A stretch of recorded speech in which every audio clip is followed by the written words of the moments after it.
To know the ancient Greeks is to know their stories. And to know their stories is to know what makes a Greek noble. No doubt Alexander of Macedon knew this, who famously always kept a copy of Homer's Iliad on him, ever idolizing the battle prowess of the swift-footed hero Achilles. And while legendary Achilles stood a near invincible, divine warrior on the battlefield, it was this confidence that, while undeniable, benefited greatly when checked by the virtue of wisdom. It could even be said that wisdom is what distinguishes between a good man and a tyrant. If Alexander consulted wisdom before action, as his historical success implies, then he learned it from Homer. In the opening pages of the Homeric epic, there is a sharp dispute between two men of great merit: Agamemnon, the king of Mycenae and leader of the Greeks during the Trojan War, and Achilles. Achilles and the Greeks raid the neighboring cities of Troy for plunder. A daughter of the priest of Apollo was among the taken and allotted to Agamemnon for prize. The priest of Apollo, Chryses, begs the archer god for justice over his stolen daughter, to which Apollo hears and rains down arrows on the Greeks until Chryseis is returned to her father. In deliberation, Agamemnon yields his prize to appease the wrath of Apollo, but he is slighted by pride, for Achilles had also claimed a woman for himself from among the plunder.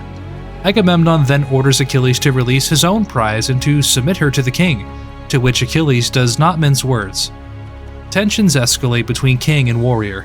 With his sword halfway drawn from its sheath, Achilles would have no trouble dispatching this arrogant Agamemnon, but it's at this moment when Athena, the goddess and personification of wisdom, halts Achilles and speaks to him in a way that only he can hear. "Come now," she says, "give up this strife and take your hand from your sword. Hold your hand and be advised by us." "Lady," replied Achilles, the great runner, "when you command, a man must obey, however angry he may be. Better for him if he does. The man who listens to the gods is listened to by them." The literal circumstances of this story are not the point of this exchange. It's truly unlikely that this is an historical dialogue, but the properties of this exchange are just as true for what they teach. To be such a powerful warrior as Achilles, but to possess no restraint or self-control, is to be a man who is not feared by men as much as he is pitied and hated. Achilles exercises restraint and withdraws from Agamemnon, showing that wisdom is a virtue just as divine as raw strength. Homer is teaching that wisdom stays the hand. If it was a trait of Achilles, then it was surely a trait of Alexander the Great as well, who fashioned himself as the new Achilles in his military campaigns. But it ought to be a trait of ours as well.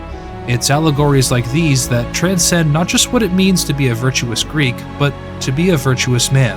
For even Solomon in his wisdom says, "A wise man is strong, and a man of knowledge enhances his strength."